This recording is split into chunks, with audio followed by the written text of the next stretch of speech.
email notification, and it said I was in, and I got sweaty palms. I'm laying in bed, looked over at my phone. Of course, I have sweaty palms. I had I'm sweaty in. armpits, and I'm sitting there thinking, "Oh crap, I better go ride my bike." And it's funny, around that time, our we have a tree pickup, and I remember I'm gonna go get these my drop off my application for purchasing these trees with my bike. So I rode 40 miles without sleeping just to go drop off my bike or ride my bike to go turn in my application for these trees. And that's just a funny thing. I was panicked. I was like, I gotta get ready this week. Um through conversations with you after meeting you at Doc's party in 2022, and then with your guidance and with Doc's and just the whole Leadville community was so helpful. But I started riding my bike, and I was just right here in Southern Ohio. I grew up here. I did live in Colorado for about 10 years and in my early 20s. And then we moved back here when I wanted to buy some land and raise my family here. But so I rode through the hills of Southern Ohio. You can average 100 feet of elevation per mile when you're riding. And you can ride some flat spots if you want to do interval training. That's what I would do. Or you just go take off and you ride 80 miles through the old coal fields. There's a lot of coal mining around here that has been reclaimed. So you have that opportunity to just ride big gravel roads. That's why I got this gravel bike here behind me. Put a lot of miles on that too. But um, so yeah, couple months went by. All I could focus was I got to be ready. It was a pressure. It was a commitment. Yeah. It was an accountability for something that I never known before. To be honest with you, I don't remember ever feeling that level of uh, accountability.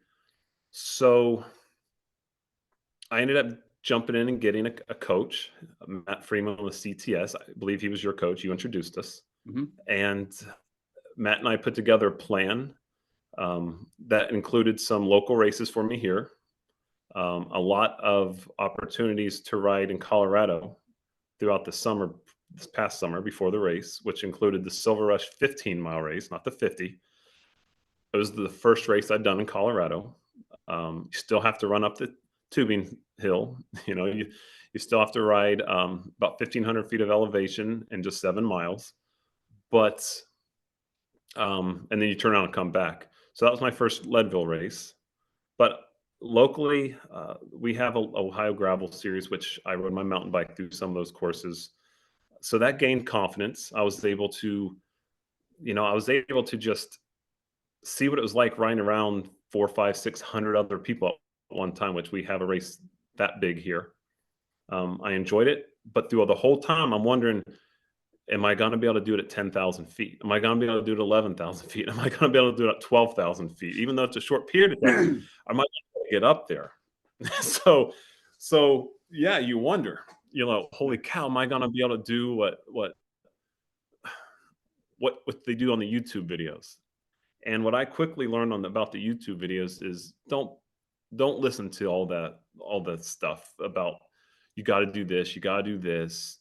Um, the biggest thing I would say is do what works for you and do it very well. But it's going to take time to figure out what works for you. So, so I mean, I rode before August, January 1st and August, the day of the race. I probably rode uh, maybe 3,800 miles getting ready for the race. That's good. It I doesn't hang seem on. I rode 3,081 miles. okay. You can get this from Strava, by the way. So yeah, so I believe mine's probably in the mail. I don't know why I didn't get mine yet, but yeah. Uh, but so the race was quickly approaching. I did the 15-mile race in Leadville for the Silver Rush weekend. Volunteered more for um, for the 2024 race season, which I didn't know if I'd be doing or not, but why not, right? Um, Ended up seventh place in that race, which was for Nice. me, I was super happy. Uh, the Junior National Mountain Bike team was in that race. So I'm 41, and there was a 12-year-old that got eighth place. So they're awesome. That's what I'm trying to Oh, say is those kids just they grew up with it. I didn't ride right. a mountain bike. I mean, I pedaled a bike when I was a kid, but not to the extent of what Leadville required from a racer. Um, so yeah, so I learned. I think the next after initially put my name in, um, I remember thinking you only live once. But then I remember something Doc told me is that that's not true. You live every day, so you got to take advantage of every opportunity you ever have. And I'm thinking I'm Mm. healthy, I'm capable. I've always been willing to take on the hardest challenges. And why not start with Leadville, the Leadville 100 of all the races in the world to start my first century on. I never ridden 100 miles before Leadville 100, and I honestly I haven't since. But so there was some fear, but the next biggest scare I had was changing a flat tire during the race. And in all my training, I don't know if it was just luck, but I've never popped a tire. I rode Continental Race King tires, um, never had a flat. I do use tubeless tires. 20. I'm 6'4", 215 pounds. I was 214 pounds on race morning, so I'd slimmed down just a little. I'm about 220 now, but um, I rode I rode 22 pounds of pressure in my tires. Um, so that was the fear that I had. I was scared that I might pop a tire. But um, talking to people who've rode the race, what do I need? I put a wolf tooth in my pack.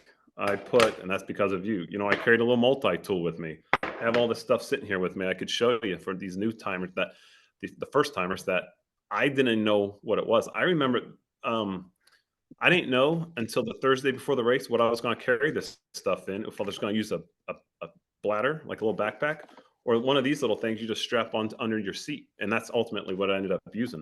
But it right there, Cycles of Life in Leadville, 2 The days day before before the the race. race. Yeah, it was Thursday. Um, but as far as what really just the reason I jumped into it was because I knew I would regret it if I didn't. Oh, yeah. The, I would regret not knowing if I could do it. And now that I know I can, now knowing, could I do it twice? Could I do it 3 times? Could I do it 5 times? Could I do it 10 times and earn 1,000-mile buckle? That I still think about that stuff all the time. And while my life doesn't allow the training now, it's a huge commitment. My family as well, You sure you don't want to? but You sure you don't want to? rubbing it in, aren't you? It's my except my buckle. I left it upstairs. Um, no, but I remember thinking what it would be like to cross the finish line if it was under 9 hours or over 9, but under 12. And the thought of getting that buckle, the thought of Ken and Mary Lee standing there welcoming me back home like Mary Lee does. I mean, you can't help but get emotional. You can't help but just, I mean, sitting here thinking about it now, you get chills because what really does it for me is all the miles I spent alone on a mountain bike. I never had a riding partner here in Ohio. I rode every mile alone. Uh, 4 a.m. getting up, 5 o'clock, the sun starts to break the horizon, and I'm on a bike on a Saturday morning. And I know I won't come back home until almost 3 in the afternoon, riding 7, 8, 9 hour rides here at home. Just the country roads, stopping all the little markets out in the middle of nowhere. The Amish families, they knew who I was. I'd ride by, they'd let me fill bottles. Um, those the turtle that I flipped over on the road the one day, the horses that would always run along the fence as I rode by, um, the farmers that recognized me that would be out in the fields cutting hay, the cows that were so scared, the dogs that would chase me. But by May, June, and July, they just were so familiar with me, they didn't chase me anymore. Um, the Well, you're day I really started riding using alone, right? what's that? You weren't really riding alone.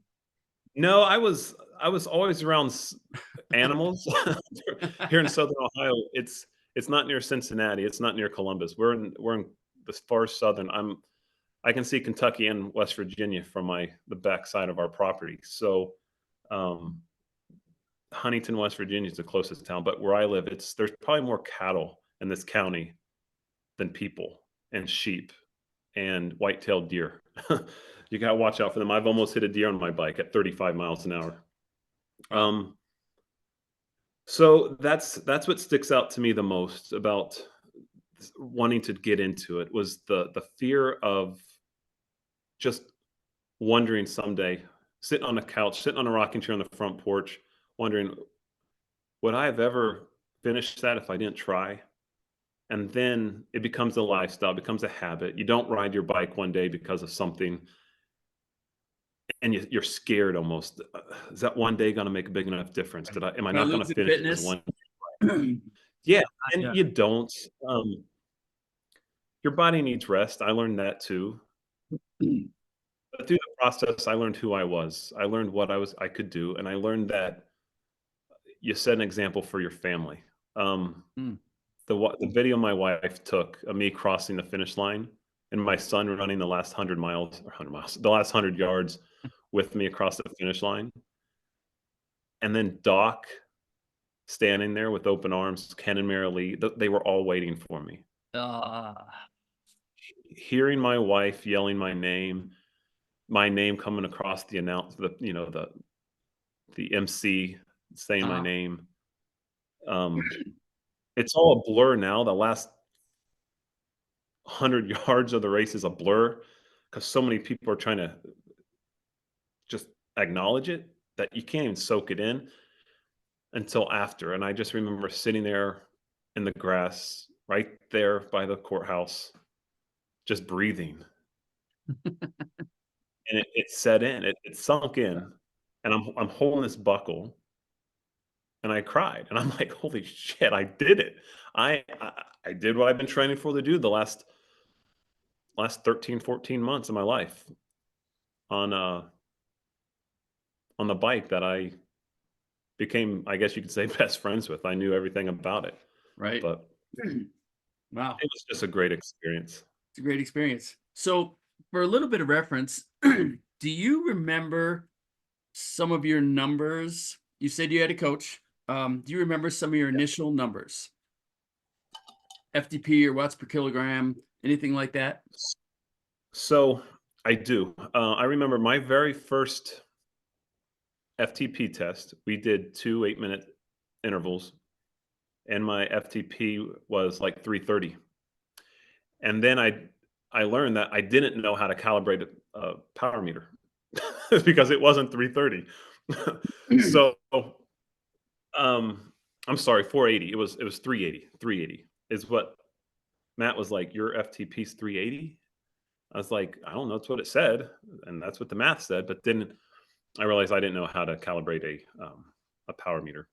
Mm, It was closer to around 330, 336 the around race day. Um, Starting out, it was closer to 280. So through high 200s, something like that, I believe. I don't remember the exact number. So So when you're saying the first FTP test you took, you think you were at 280? I believe so. Yeah. And then what elevation are you 284. at? Oh gosh, I'm like 500. The Ohio River is 560 feet, and our driveway is about 300 feet up. So I think about 890 is where I'm currently at right here in the basement of my So home. you're I mean you're pretty close to sea level. I mean you're, you know, We're under 1,000 feet. yeah. Okay.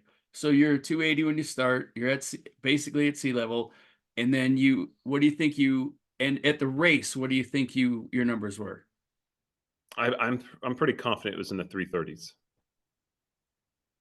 Yeah. So if you do the math, So it's 66, about 20%. So you're really down to 274 kind of that thing. sounds about right. Yeah, I remember Matt 70s. telling me, yeah. So mid 270s, lower 280s is what I remember writing down on a piece of paper when I was in Leadville. Yeah, it's at elevation. Okay. So yeah, I gained a lot.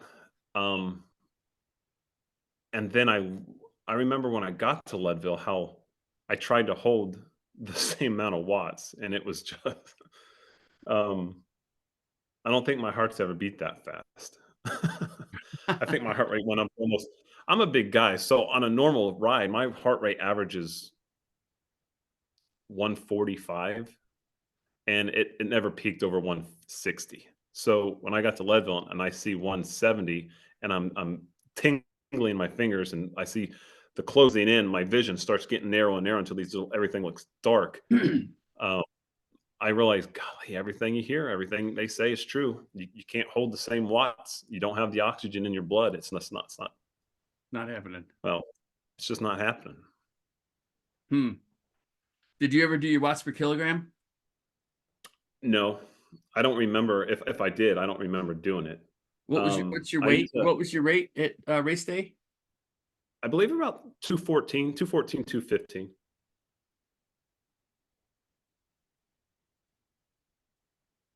You had let's see. Doing a little math. So you're about 2.8. That sound right? Sounds about right, actually. Yeah. 2.8. 2.8 watts per kilogram. And you finished in what time? 10. So my computer by computer, it was 10 hours and 32 minutes of riding, and I was stopped for 12 minutes, I believe, during the race. So I think total was 10:42, 10:44, something like that for the whole day. All right. So it gives you an idea. But I believe there was opportunities to go faster for me, and I'm not going to make an excuse. I love what I've done, but I remember when I hit 9 hours, and had just come back down Hagerman Pass Road onto the pavement, and I was eating melon. Well, I thought to myself, I'm not going to do this in 9 hours. I still have an hour. I'm just going to take my time and enjoy it and not break anything. There's no point in damaging a wheel, which is a funny story behind that. I'll tell in a second. But there's no point in trying to and going so fast that something happens and risking the rest of the day over the last, what's that, 25 miles, 22 miles of the race. So I remember really just backing off and enjoying it and trying to take it in the moment, talking to all the riders, especially that big climb back up the Carter Summit. I remember just yeah. talking to everybody I saw and just asking them how their day was going, encouraging them. Um, they were handing out those blue lifetime rags, which mine's right there. I still have it over the edge of the elliptical, wipe the Right at sweat. the May But Queen at the yeah, bottom corner of Turquoise Lake Road. yep. So I remember just grabbing that and thanking those folks, and I didn't stop, but um, You said you were I 9 hours at coming down Sugarloaf. I believe I was 9 hours right at the bottom where Turquoise Lake Road meets up with Hagerman Pass Road. Right there, I was we'll say plus or minus 10 minutes of 9 hours. Okay, well, So, that is going to be. I've got this cool 3D map. oh, nice. Super cool. Dan Bagendorf, who makes them and he sells them. Okay. Super cool. It's a replica of this, right? Uh-huh. The poster. But we are talking about your 9 hours. You're here on the course. When you're at the bottom of That's right. Sugarloaf, here's the left turn at Sugarloaf. Uh-huh. Here's the right turn at Sugarloaf. Here's the hard left onto Turquoise Lake Road. Yeah, so So that's where I was, just right trying to, just giving other people an idea of what the profile of the course looks like to get home. Because here's the finish line right here. there. Mhm. So you were Yeah, 9 hours I tried to touch. Yeah. and you're Yeah, talking to people. You're just Mr. Friendly. I'm sure everybody's yeah, gasping for everybody you're passing. They're hurting more than you. You're in a good mood. You're talking, and they're thinking, "Oh, dude, don't even." I'm dying. And Ryan's well, pedaling away, having a conversation. I was having fun. I was I having was just fun I was passing just people. I, I passed some, but there were some that blew by me. I remember when on outbound at Twin Lakes, I just had made across the dam and I was starting up that little beat of single track there, and I watched a young lady wreck. Some guy came out of the woods. I don't know if he's going to the bathroom or coming off a tent. I don't remember, but he came across her back wheel, took her out. They both Oh, crashed, and I remember she passed me going back up to Carter Summit on the paved road, and then she finished just ahead of me in the race. So there's a lot of reasons why. I mean, there's a lot of examples of where people finish and why, but for me, it was just I want to enjoy from start all the way back until I got to Hagerman Pass Road. For me, it was just I got to go. I had a pressure on me. I had a weight on my shoulders, and I just had to go because I didn't know if I was going to finish until I got to Hagerman Pass. And then I realized my wife was there. She calmed me down. Susie was there. Sam was there. It just calmed me down, and I was relaxed. And I physically can remember the feeling of just I can just go ride my bike now. I've ridden this part of the course. I couldn't even tell you how many times from there back over Carter's down Kevens and back into town up the boulevard. I couldn't even tell you how many times. So I knew it. I knew where the rocks were. I knew which side of the course to be on. And that's one, there's a breadcrumb for the first timers who haven't rode the race course. When the snow melts, take a week, get to Colorado in July, and ride the course. Get to know the course. Then when you get back in August, you don't have the fear of what's power line look like today? What does the last mile of Columbine look like? You're not scared of the unknowns because you know. And being prepared, just like being prepared for an exam or a test or whatever, that is what Leadville's about. Being ready, you're the ready or you're not. You'll know when you get there if you're ready. yeah, And just knowing the course is just having experience on it. So, I mean, that's aside from knowing what to eat and drink and when to do it during the day, knowing the course is the second most important thing. sure.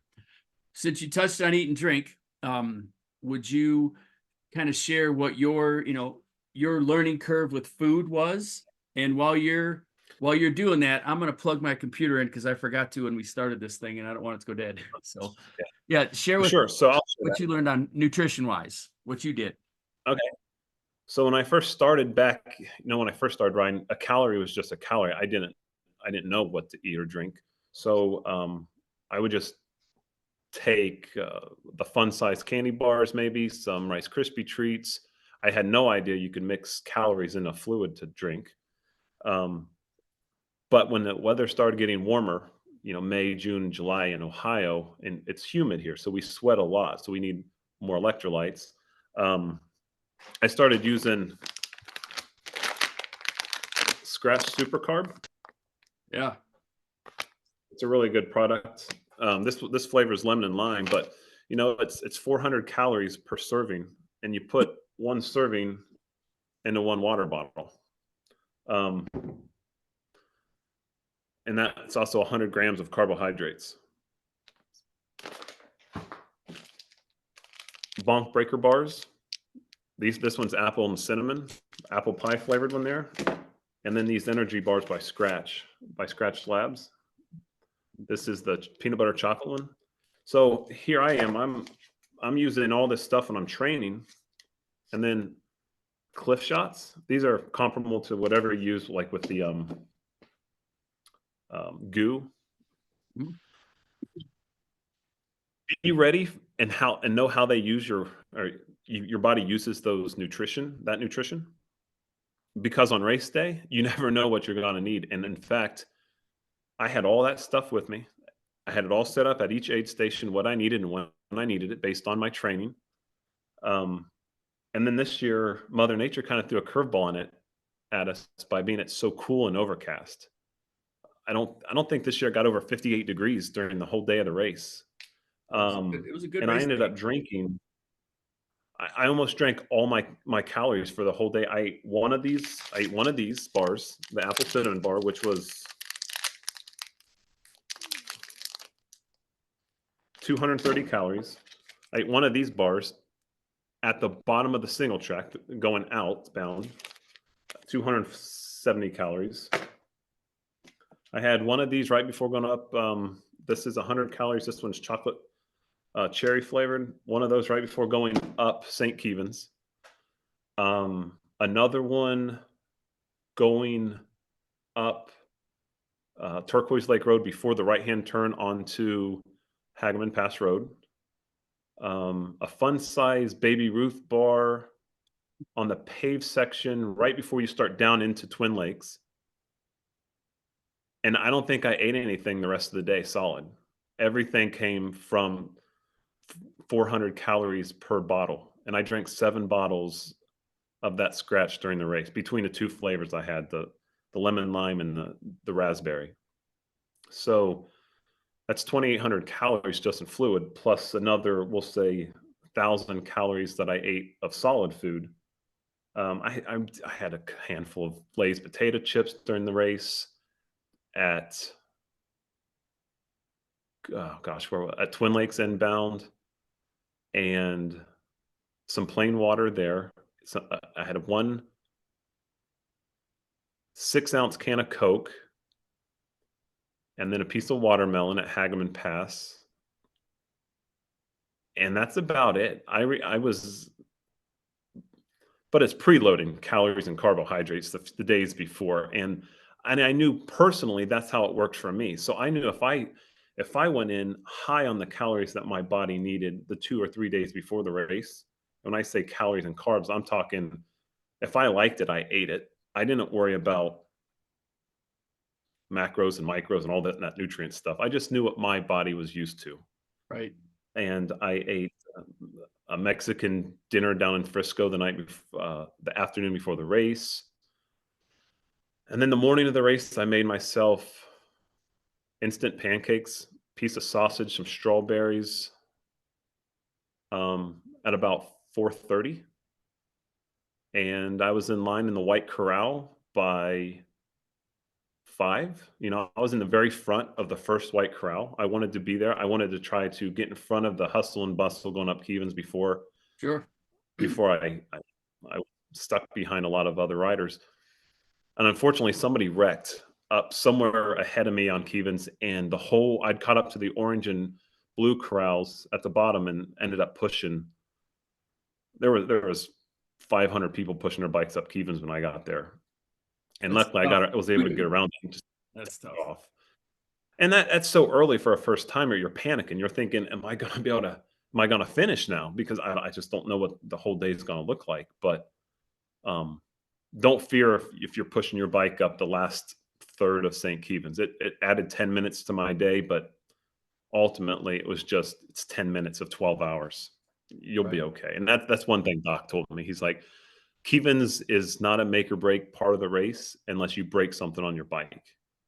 You'll recover from that if Right. if you can get through it. Right.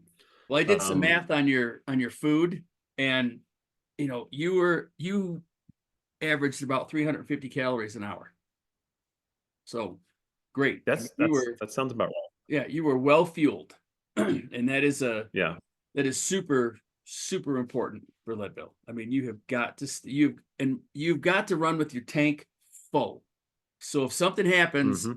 and you miss an hour's worth of food because of an accident, because of a flat, because of who knows what, but if you miss food, now you're down to half or somewhere in that area.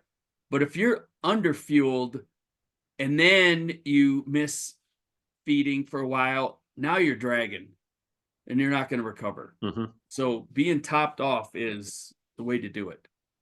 So you obviously did really good fueling because you felt good all day. I mean, it sounds like it because you were able to relax and ride and finish under 12. And with that being said, if you had plenty of plenty left in the tank. What do you remember your gearing?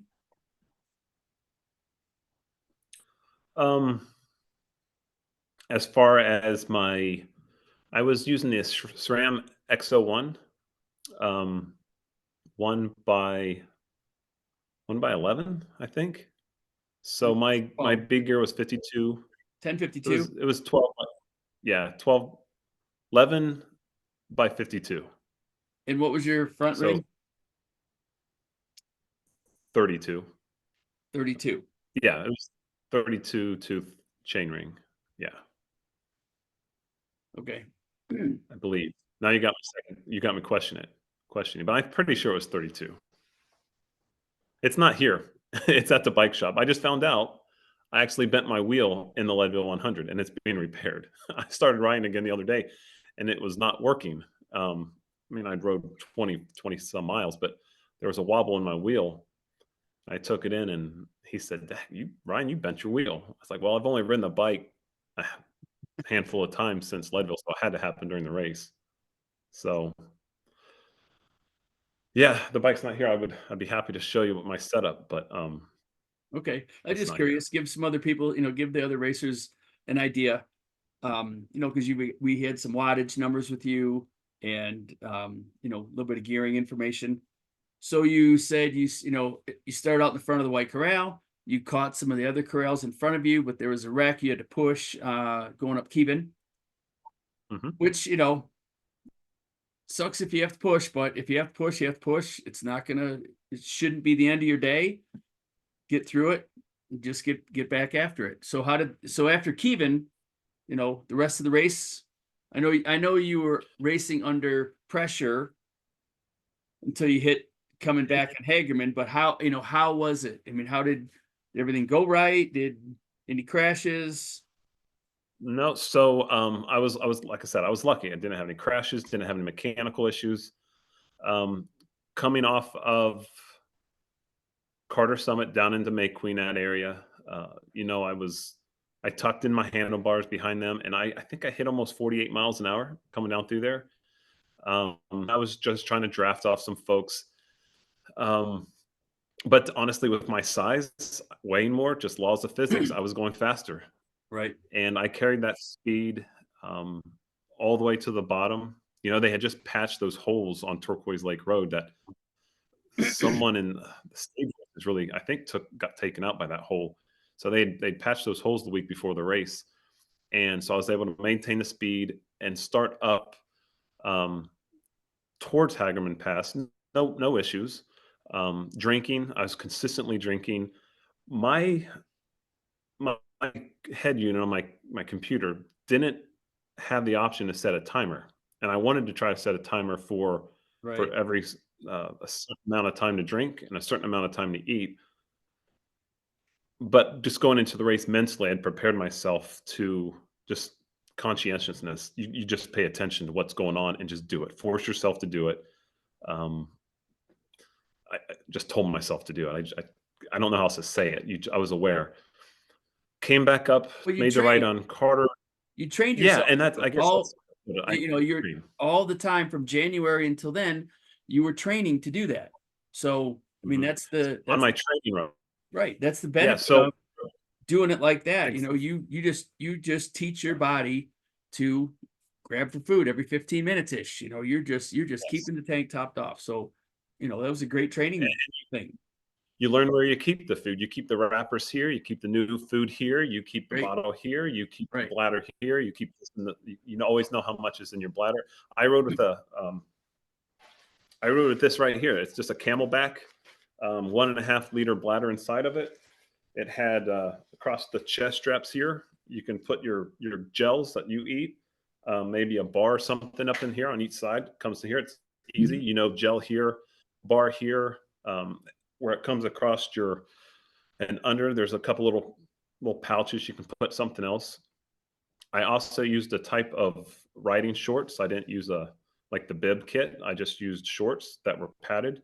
They weren't baggies. They're still cycling shorts, but there was a mesh pocket from my hip to my knee. I could put a whole lot of stuff in there as well. But came down, I guess, kind of picked back up where we left off on the course. I was going down Hagman Pass Road, made that sharp left. Now we're climbing. And again, I'd done it before. I'd done it a few times the couple of weeks before the race. I did spend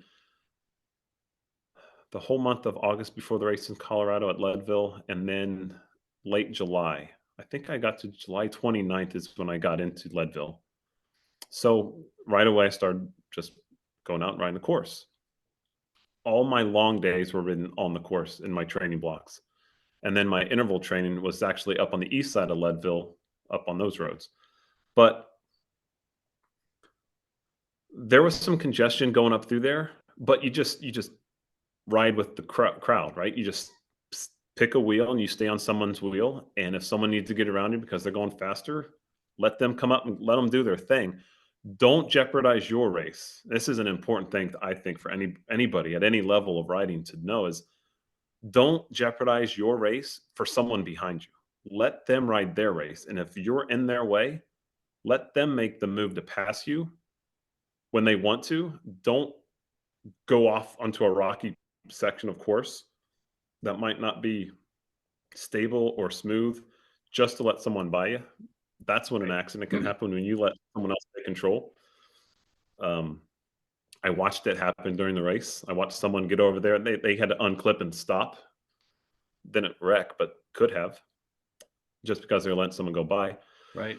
That's at the top of um, Sugarloaf, and I thought I had made it. I thought, man, I'm up here now. It's all downhill from here, and the descent off Powerline was extremely fast, faster than I'd ever done it.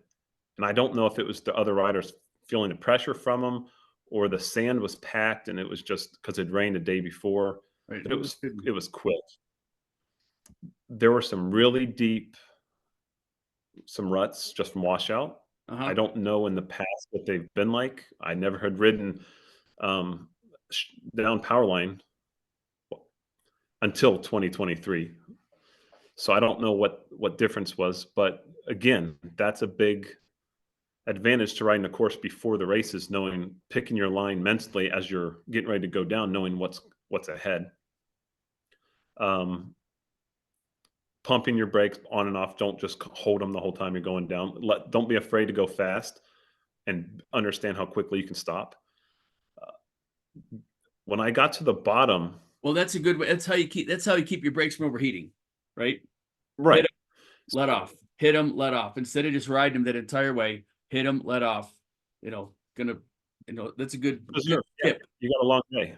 Good tip. So I remember coming past the fish hatchery and I set in with a group of riders and I just kept telling myself, these guys are way more advanced than me. These guys are faster than me. But it was the first time I'd ever felt real drafting. And I got into a group of probably 12 or 14 riders. And we just took our turns and I was in the back. And by the time we got to um, where we turn onto that single track out by the I guess it's the quarry, Mhm. that little pack that Right. goes back to line. Which I never for had to everybody, lead. Ryan's talking about, here, this is the Yeah, section of course that he's talking about right here, where everybody yeah, gets an opportunity to work together. It's flat. and paved. Yep, it's flat and paved. So it's really good to find people, work a pace line, conserve some energy because all you're doing is you're racing to the next big climb, which is Columbine. Yeah, So to get to cover a lot of ground faster and to save a little bit of energy, all good. yeah, and I could definitely say I saved energy there because those 14 people, we just happened to time it to when I got to that dirt road or the cutoff, that sharp right over to Pipeline. I was second in line. I never had to pull. I never had to take a pull of that group, and that saved a lot of my time. It saved a lot of my energy, I think, Well, for you, because we right? were rolling. Yeah, we were rolling 22, 24 miles an hour. I just remember thinking, I'm hardly pedaling, and I'm rolling 22 miles an hour. It was awesome. That's a good thing. So then we hit the pipeline, pass through the aid station, continue through there, no issues. And I'm starting to notice that the riders are really starting to spread out. I think the whole time through there, I was passed a handful of times, but I started to know I'm starting to pass riders. And that's when my confidence started to build up. Mm. Um, I watched the guy drop his water bottle and go back and get it because there's only one. I'm thinking to myself, drink. So take advantage of the circumstances that happen around the other riders. So someone dropped a water bottle, oh, drink some of mine. Um, not to rub it in their face, but hey, it was a reminder. Um, I remember coming down that steep part. Bef- I don't know what that if there's a name for that part of the race. It's kind of where there's a burn, maybe some logging had happened. You come down, you make the left, and then you're climbing right before.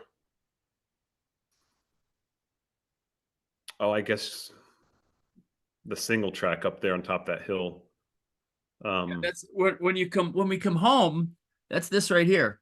That's this area right here in the course. Because that yeah. So we climb up that gulch, and you're talking about going down, making the left around where we come back up, then you climb yes, out, and then you're heading to the single track.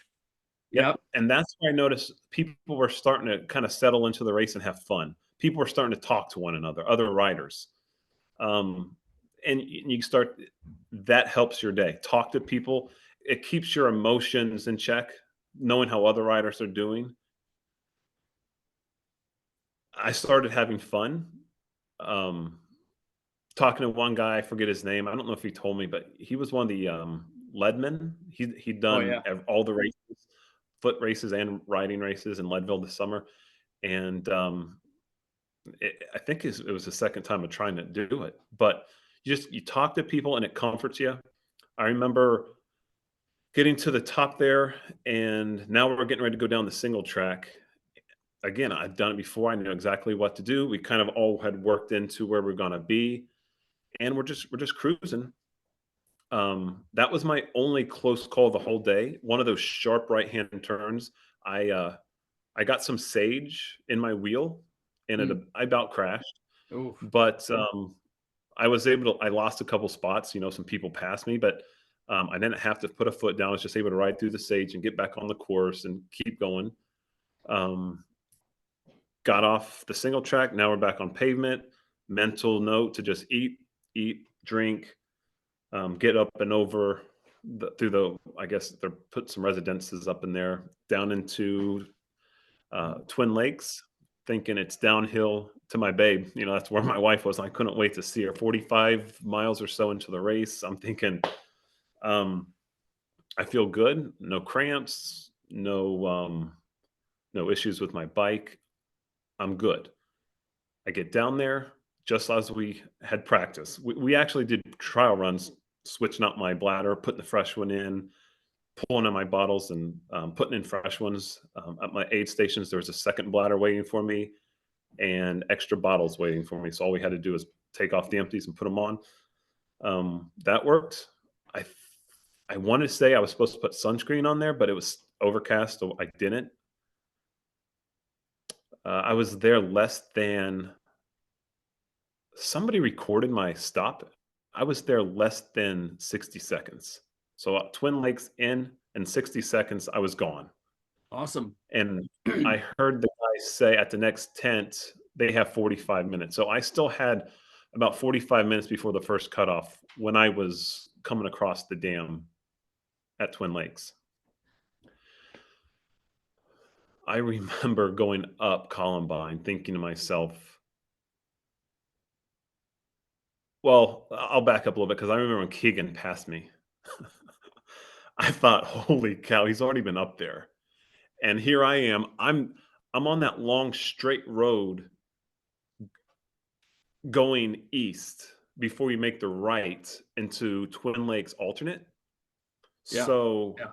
that's where he passed me. And I'm thinking to myself,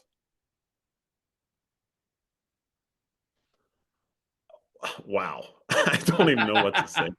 You're right. Superhuman. Superhuman indeed. So, I mean, then the riders that were coming towards me, again, you take advantage of their energy. you acknowledge it, you root for them, but at the same time, that builds your energy. Um, Coming up past right there, I think there was a before the left hand turn, we really kind of begin the climb on Columbine. The goo guys, what was Cycle of Life there helping Yeah, people? Brian was Is there that too. okay? Pretty sure. Okay, so that's shortly after that. I noticed I got to go to the bathroom, so I got up in the hills there, and I made my first pee stop for the day, which actually was the only one of the entire day. Which I was efficient. I was drinking about as much as I was like, sweating out, Right. but started to climb up Columbine. Just kind of gotten a pace with the people around me. No one really passed me going up Columbine.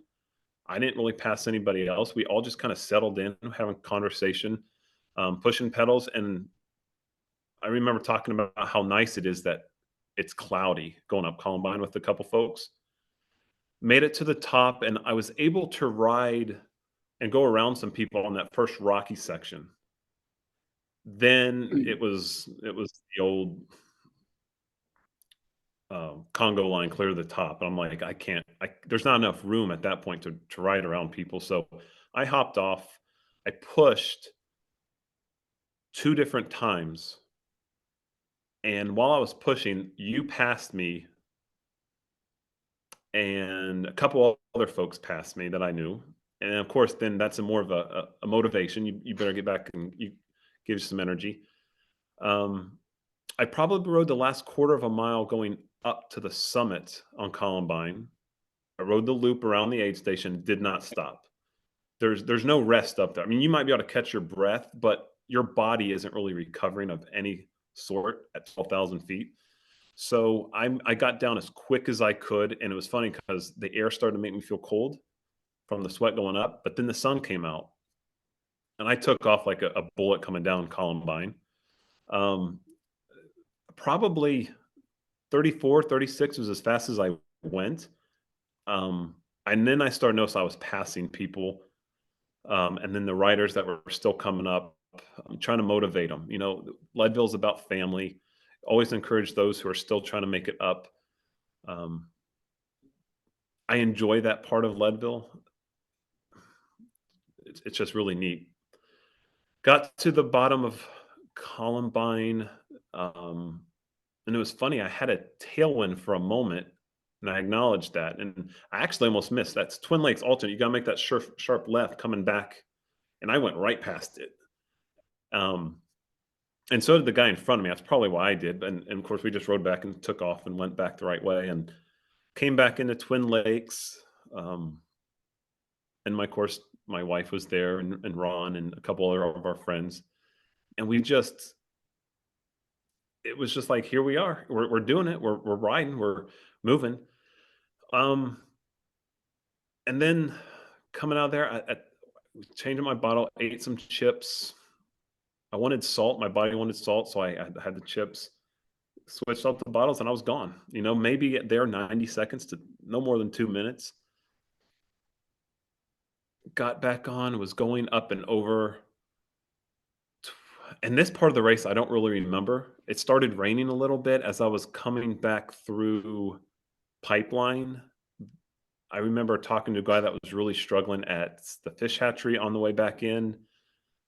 And I did everything I could to try to keep him. I think he ended up stopping there, and that's where he stopped his race. And um, I I guess that's a testament to pacing yourself. You don't want to go out too hard because y- through your training, you'll know how your body feels at miles 20, mile 40, mile 60, mile 80. And that's important to know because in Leadville, you're going to have to go past mile 80. So when you're training, you don't want to finish your race at mile 80 on a training ride exhausted. You want to feel like you still have some in the tank to go mile 81 through 100. And FYI, the Leadville 100 is 105 miles. Right. Don't get to 100 miles and be like, I'm done. And then look at the boulevard and think, crap, Right. because the boulevard well, we'll get to the boulevard. So, um, that kind of, I'll be honest, when I saw that gentleman quit at the fish hatchery, it scared me. It kind of set me back thinking, it can happen just like that, and is that going to happen to me? So I remember thinking, "Man, maybe it's a nutrition thing." So I remember drinking a bunch of my water, thinking I'm not going to really want to try to eat and go up power line. And I will say that when I got to the bottom of power line, my friend Donnie was there, and we were able to talk for the first face that whole first time we pushed our bikes together, and we enjoyed the talk. I needed that talk after what just happened watching the guy quit. I got back on and started riding, and I think I pushed a total of 3 times going up Columbine. I'm sorry, going up, Power line. Power. Yeah, there was a couple section, and Roxanne Hall, for anybody who's been around Leadville enough knows Roxanne Hall. She was in front of me the entire time. I would push, and then on my rides, she never pushed, but I would get far enough behind her, I could catch up to her on my ride, and then I'd hop off. Part of that was my confidence riding up some of that kind of terrain. It was it it's tough on some of those big rocks. There are some big rocks you come down and then you gotta turn around and go back up them 5, 6 hours later, so you better have the gas in the tank, and honestly, I didn't wanna it's just small sections of the course. I was like, "I'll just kinda power hike through and then get back on," which I did. Um, got to this top of Sugarloaf again, and I cried. I thought to myself, "I'm gonna be able to get this." I just had that emotional kind of it just set in that the hardest part of the race is now behind me, and I think it was like 8.5 hours up there. I remember looking at my clock thinking, 8.5 hours, I still got 3.5 to go, I'm good. And then I got pretty emotional. Got to the bottom, like I told you, that's where my family had left Twin Lakes and gone to, right there at the bottom of Hagerman and Mhm. Turquoise Lake Road where they intersect. And then it was just a big relaxation. It was just a moment of just, I still have 3 Decompress. hours to finish this race, and there's no risk. There's no point in risking anything. My bike tires are still full of air.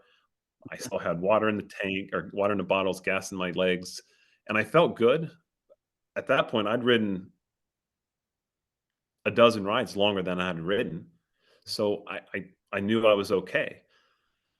And then it started to rain as soon as I left that section of the course, and I thought, and this may be a mistake because if it would have rained longer or harder, I would have probably jeopardized my race because of the rain. I thought it's not going to rain hard enough. I'm not going to put my rain jacket on, but I got cold, and it was just a light sprinkle of rain for about 15 minutes, and I got cold.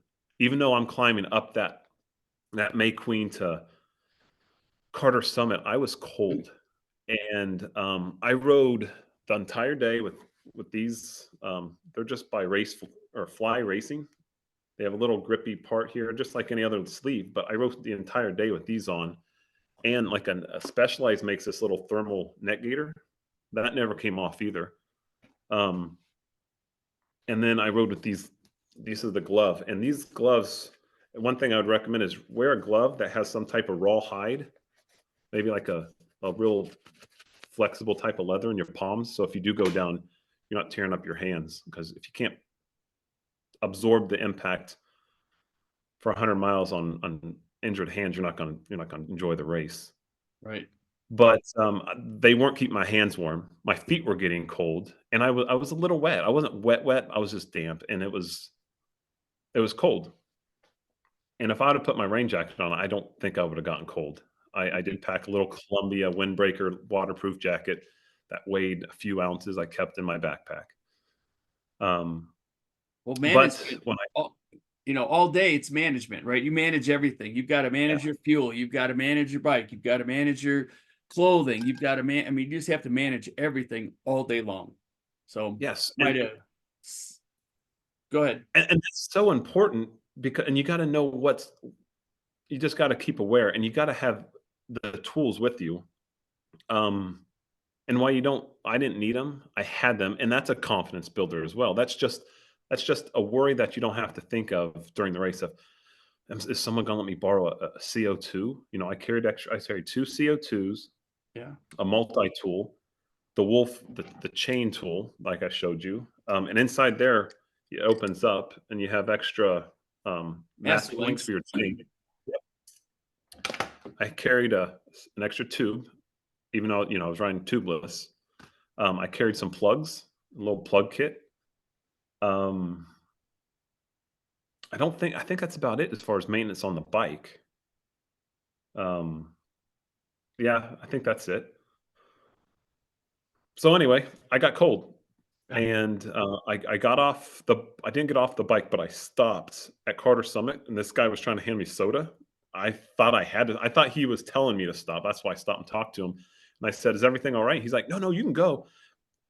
I grabbed two little. He had probably they're bigger in Dixie cup, maybe four Right. ounce cups of Right. Coke. I drank four of the two of those, and something crunchy, maybe just a handful of Frito chips, maybe corn chips, and I was gone.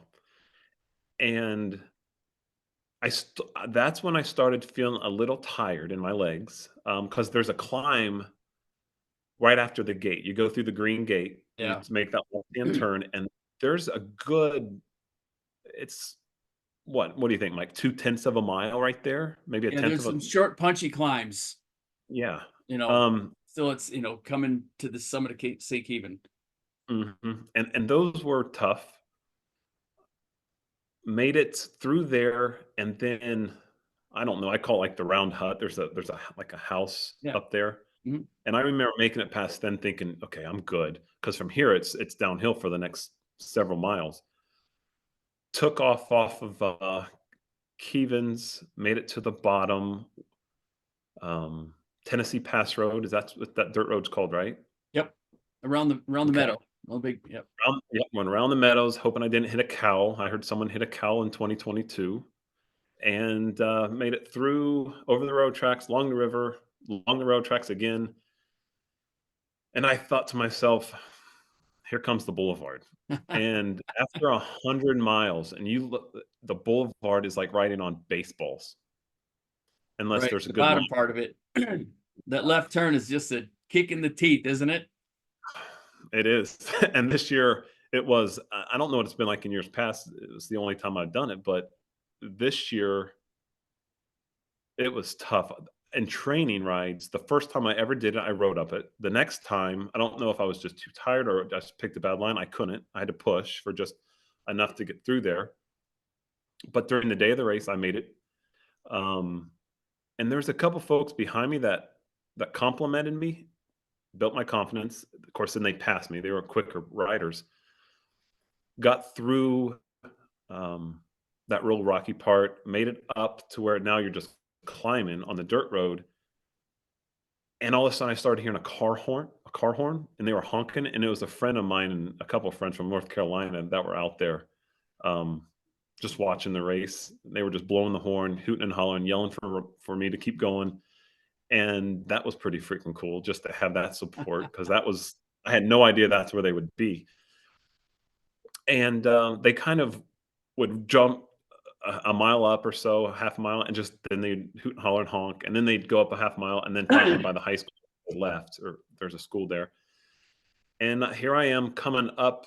I make the right hand turn on the sixth, the far west side of Sixth Avenue, Hospital Hill. Hospital Hill, and all I remember hearing is the sound of the voice on there's a like a race marshal, Yeah. or horse marshal there, and I remember the sound of his radio. Someone said something over the radio, and the next thing I remember hearing, I could hear the PA system from the finish line, and at that moment, it was just like I was the only human being in the world. It's like nothing in the world mattered but getting there to where that sound was coming from. And when I came down, and then of course the last half a mile, it's a climb. It's gentle, but it's a climb. Right. And I got up there, and there's no other racers around me. You always hear, and here's a tip: your first race, you always want to cross the finish line alone. There was no one in front of me. There for probably the last half a mile, there was no one in front of me. I don't know behind me. I don't remember turning around to look, but there was no one in front of me for a long time.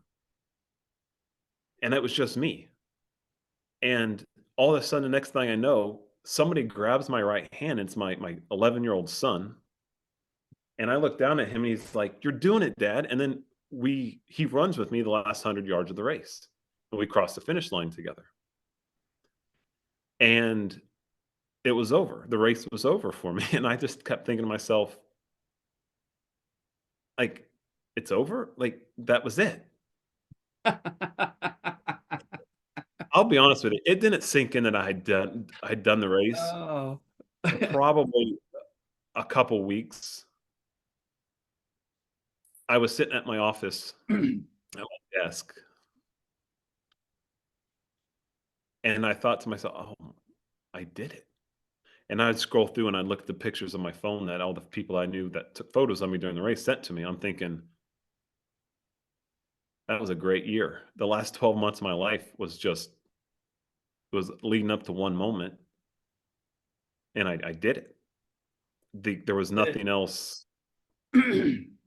I did it, and it was almost surreal. Yeah, right? Yeah, Right. it's surreal.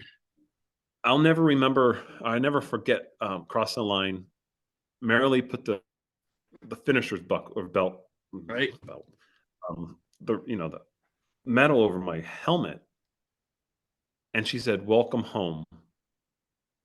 And then Ken grabbing my arm and going, "You did it. You dug deep, Ryan."